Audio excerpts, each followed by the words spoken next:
안녕하세요, 여러분. 소울 스토리타임에 오신 것을 환영합니다. 드디어 돌아왔습니다. 히가시노 게이고 작가의 살인의 문 2권을 시작합니다. 한 권에서 열렸던 그 문, 그 너머에 있던 진실은 과연 무엇이었을까요? 이제 모든 비밀이 밝혀집니다. 뒤틀린 운명과 예측할 수 없는 반전의 연속. 지금 함께 들어보시겠어요? 시작합니다. 11장.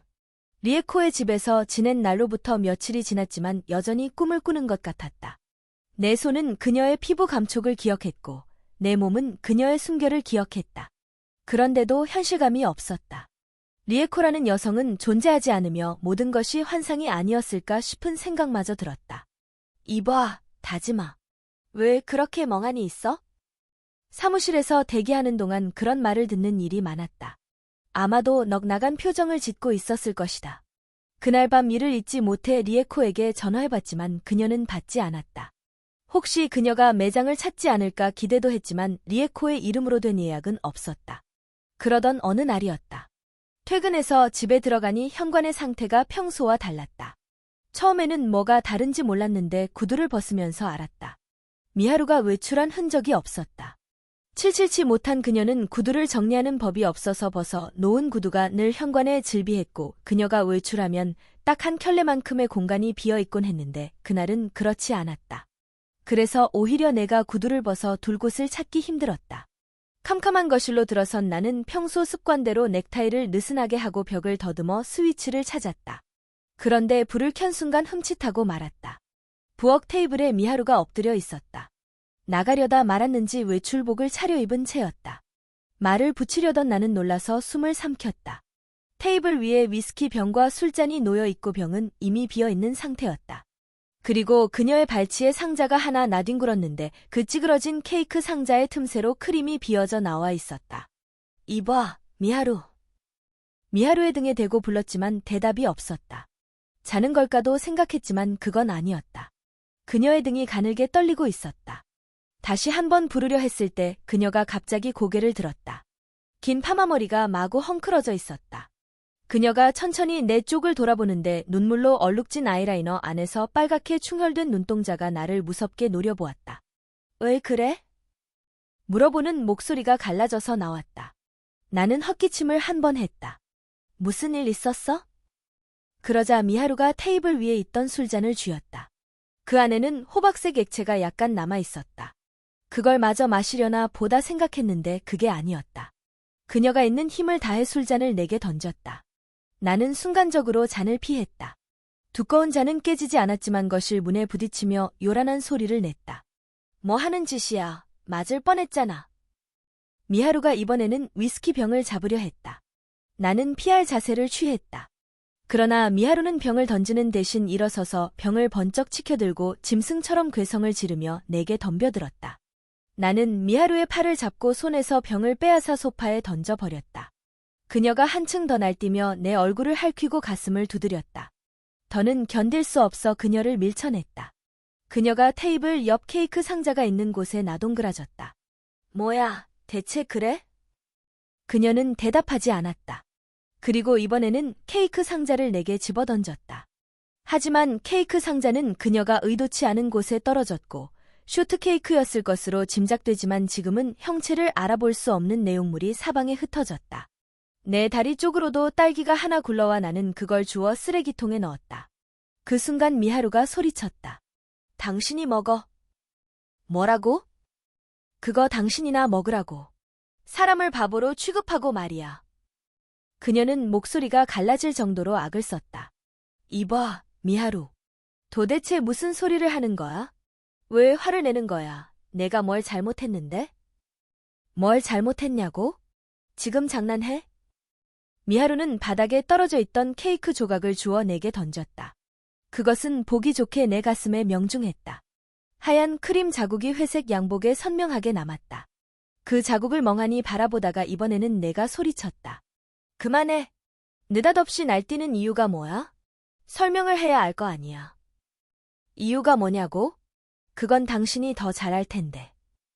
그게 무슨 뜻이야? 그러자 미하루가 테이블 위에서 뭔가를 짚더니 나를 향해 던졌다.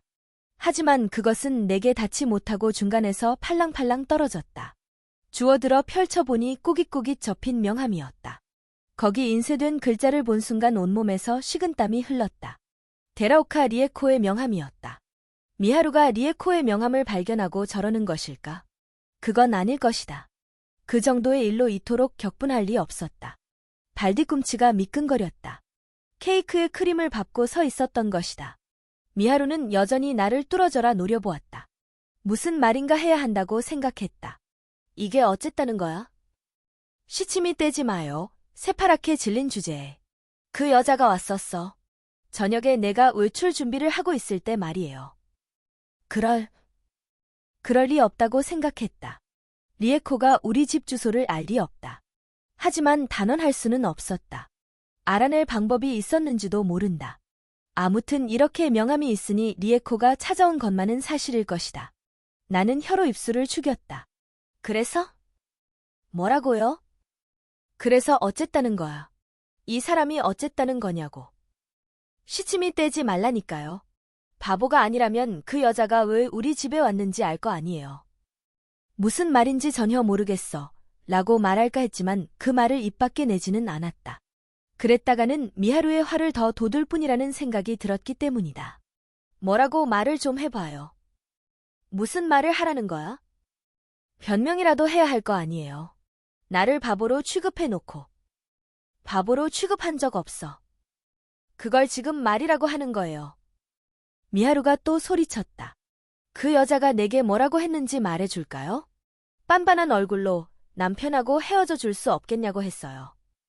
나는 눈을 휘둥그렇게 떴다. 설마 내가 그런 거짓말을 왜 하겠어요. 처음에는 그 여자가 도대체 무슨 말을 하나 싶었어요. 머리가 이상한 여자라고 생각했죠. 그런데 계속 얘기를 듣다 보니 그 여자랑 당신 사이에 뭔가 일이 있었다는 걸 알겠더군요. 거기까지 쏟아부은 미하루는 입술을 깨물며 고개를 저었다. 그러는 동안에도 그녀의 눈은 계속 나를 노려보고 있었다. 분했어요. 분하고도 슬펐어요. 그리고 더없이 괴로웠어요. 그런데 말이죠. 그 여자는 웃고 있었어요. 그리고 뭐라고 했는지 알아요? 역시 부인은 헤어질 마음이 없군요. 남편의 불장난이었나 봐요. 그랬어요. 내가 충격받는 걸 보면서 즐기는 느낌이었다고요. 나는 어금니를 지그시 깨물었다. 온몸에 소름이 돋았다. 할 말이 떠오르지 않아 고개를 숙인 채 크림이 찐득거리는 양말을 내려다보았다. 뭐라고 말 좀 해보라니까요. 미하루의 절규와 함께 뭔가 쾅 쓰러지는 소리가 났다. 고개를 들어보니 식탁 의자가 옆으로 넘어가 있었다. 나는 심호흡을 한 번 했다. 심장이 맹렬히 고동쳤다. 그 여자랑 약속이라도 한 건가요? 나하고 헤어지겠다고? 아니야, 그런 적 없어. 그럼 뭐라고 했는데요? 아무 말도 안 했어. 거짓말. 거짓말 아니야. 그럼 그 여자랑 바람 피운 건 인정해요? 나는 입을 다물었다. 인정해버리면 모든 게 끝날 것만 같은 기분이 들었다. 물론 인정하지 않는다 해도 이렇게 돼 버린 이상 달라질 건 없었다.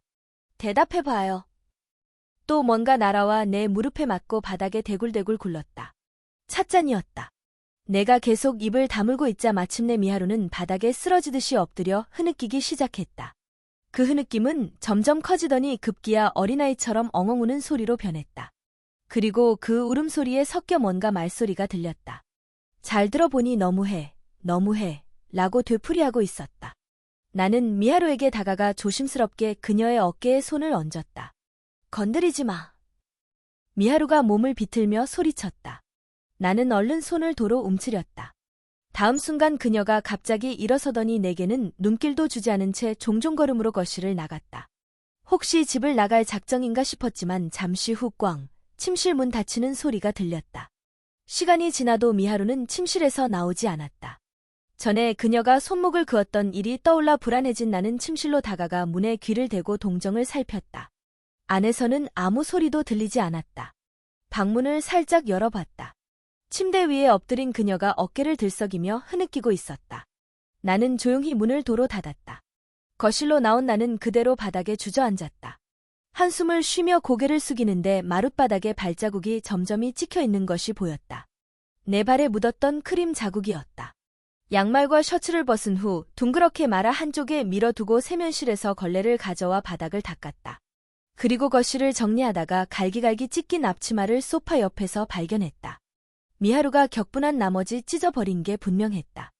청소를 마치고 옷을 갈아입고 나서 다시 한번 침실을 살피러 갔다. 어슴푸레한 침실에 미하루가 이쪽에 등을 보인 채 누워 있었다. 흐느끼는 소리는 이제 들리지 않았다. 숨소리 또한 들리지 않았다. 하지만 죽은 건 아니라는 증거로 이불 속에서 다리를 꼼지락거리고 있었다. 나는 거실 소파에 멍하니 앉아서 리에코를 생각했다. 그녀가 왜 우리 집에 찾아왔을까? 내 아내를 만나 충격을 줄 심산이었을까? 그런 악취미를 가진 여자가 있다고 책에서 읽은 적이 있었다. 리에코가 그런 여자란 말인가? 하지만 그런 짓을 한들 대체 무슨 이득이 있을까? 아니면 혹시 리에코는 진심으로 내가 이혼하길 바랐을까? 이혼하고 자신과 결혼해 주길 원한 것일까? 사실 애초에 나보다는 그녀가 적극적이었다. 그렇다 해도 겨우 3번밖에 만나지 않았고 육체관계도 단 한 번뿐이었는데. 더구나 육체관계 후 그녀는 내게 아무런 연락도 하지 않았는데. 리에코에게 전화해볼까 하는 생각이 들었다. 그녀가 일하는 긴자의 클럽으로 전화하면 통화할 수 있을 것이다. 하지만 생각에 그쳤을 뿐 행동으로 옮기지는 못했다. 리에코와 연락한 사실이 미하루에게 알려지면 더 큰 사달이 날 터였다. 그런저런 생각을 하는 사이 시간만 흘러갔다. 식욕은 전혀 없고 갈증이 몹시 나서 수돗물을 컵에 받아 연거푸 마셨다.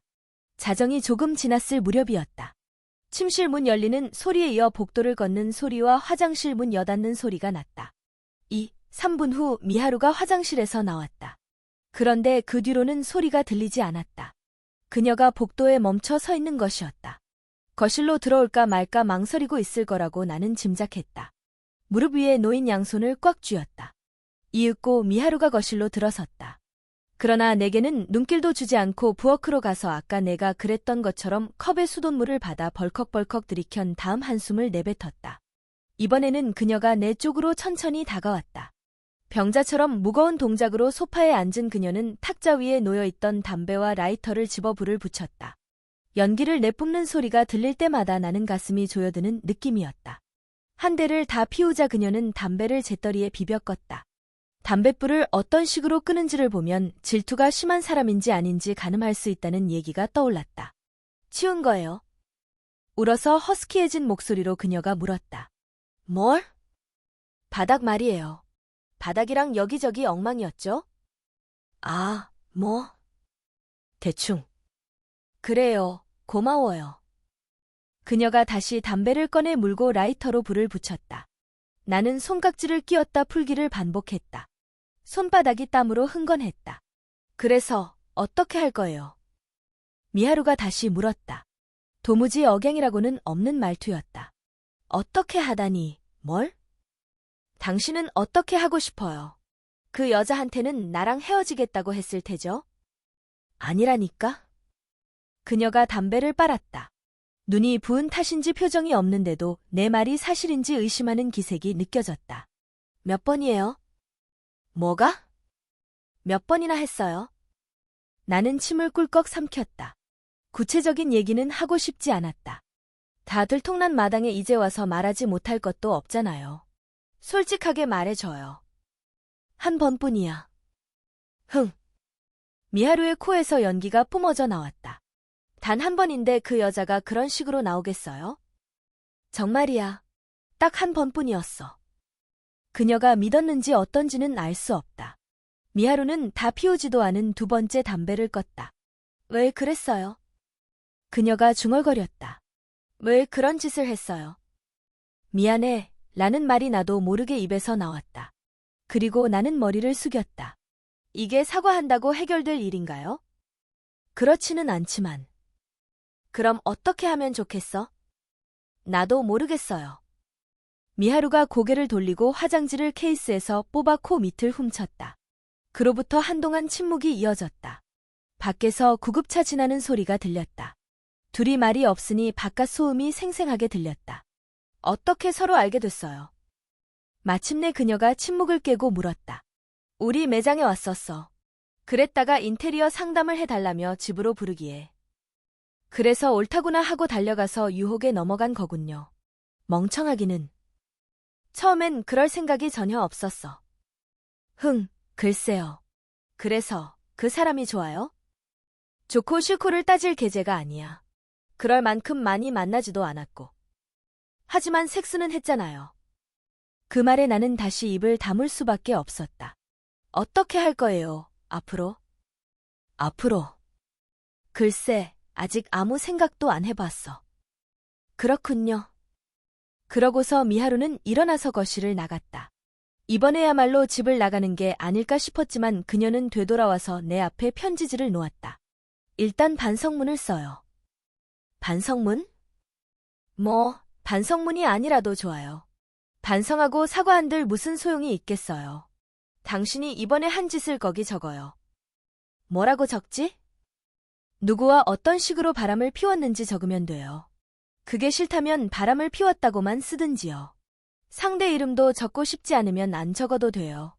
그래도 날짜는 써요. 그런 걸 써서 뭐 하게? 그건 내가 알아서 할 거예요. 이혼할 때 증거로 삼으려고 그래? 그따위 것 없어도 이혼할 수 있어요. 그녀가 차갑게 말했다. 이번 일을 흐지부지 넘기고 싶지 않아서 그래요. 그러니까 얼른 써요. 나는 편지지를 물끄러미 내려다보다가 볼펜을 집어들고 어떻게 쓸지 고민했다. 어떤 식으로 쓰면 좋을지 정말 모르겠어. 허참. 미하루의 입술이 일그러졌다. 그럼 내가 부르는 대로 써요. 다즈마 가지유키는 결혼한 처지임에도 가게로 찾아온 데라오카 리에코란 여성과 육체관계를 가졌습니다. 모든 것은 전적으로 제 잘못입니다. 제가 모든 책임을 지겠습니다. 부르는 대로 볼펜을 움직였다. 미하루의 화를 가라앉히는데 온 정신을 집중했다. 마지막으로 지장을 찍으라고 미하루가 말했다. 나는 엄지손가락에 인주를 묻혀 서명 위에 찍었다. 이렇게 하면 되는 거야? 미하루는 완성된 반성문을 찬찬히 들여다본 후 조심스럽게 접었다. 말해두겠는데, 나 이혼은 안 해요. 나도 그럴 생각 없어. 하지만 책임은 져야 해요. 어떻게 책임지지? 그건 아직 모르겠어요. 천천히 생각할 거예요. 하지만 그 전에 2번 다시 이런 짓을 하지 않겠다고 맹세해요. 맹세할게. 정말이에요? 정말이야. 미하루가 살짝 고개를 끄덕한 뒤 일어서는데 아까보다는 기분이 나아 보였다. 다소 안심이 되었다. 그녀가 이혼하자고 하지 않는 것도 다행이었다. 다음 날 점심때쯤 리에코에게 전화를 걸었다. 왜 그런 짓을 했냐고 물어볼 작정이었다. 하지만 그녀는 전화를 받지 않았다. 자동 응답기로도 연결되지 않아 메시지를 남길 수도 없었다. 그녀의 집으로 찾아갈까도 생각했지만 미하루를 생각하니 역시 망설여졌다. 내가 찾아간 사실이 리에코의 입을 통해 전해지면 이번에야말로 미하루는 집을 나갈 것이다. 이럭저럭하는 사이 한 달이 흘렀다. 리에코와는 여전히 연락이 닿지 않았다. 나도 더는 전화하지 않았고 그녀에게서도 아무런 연락이 없었다. 어쩌면 정말로 리에코에게 이상한 취미가 있어서 내 가정을 망가뜨리려고 나를 유혹했을지도 모른다는 생각이 고개를 들었다. 혹은 미하루를 만난 후 2번 다시 나를 유혹할 생각이 없어졌는지도 몰랐다. 나로서는 둘 중 어느 쪽이든 다행이었다. 그대로 리에코를 잊기로 했다. 그날 밤 이후 미하루는 한 번도 내 불륜에 대해 언급하지 않았다. 전과 다름없이 저녁에 나가서 한밤중에 돌아오는 생활이 계속됐다. 때로는 저녁을 준비해 주기도 했다. 모든 것이 제자리로 돌아온 느낌이었다. 미하루가 가사를 소홀히 하는 것과 밤에 일하는 것에 대해 뭐라고 하고 싶어도 당분간은 입을 다물자고 생각했다. 내게 그럴 자격이 있을까 싶었기 때문이었다. 그렇다. 나는 미하루를 질책할 수단을 잃어버리고 만 것이다. 그리고 그것이 얼마나 엄청난 일인지를 깨닫기까지는 그리 오랜 시간이 걸리지 않았다. 자, 여러분. 오늘은 히가시노 게이고의 살인의 문두권 11장까지 함께 들으셨습니다. 점점 진실에 가까워지고 있습니다. 하지만 히가시노 게이고의 반전은 여기서 끝나지 않죠. 다음 챕터에서는 어떤 충격적인 진실이 기다리고 있을까요? 다음 이야기에서 만나요. 편안한 밤 되세요. 안녕.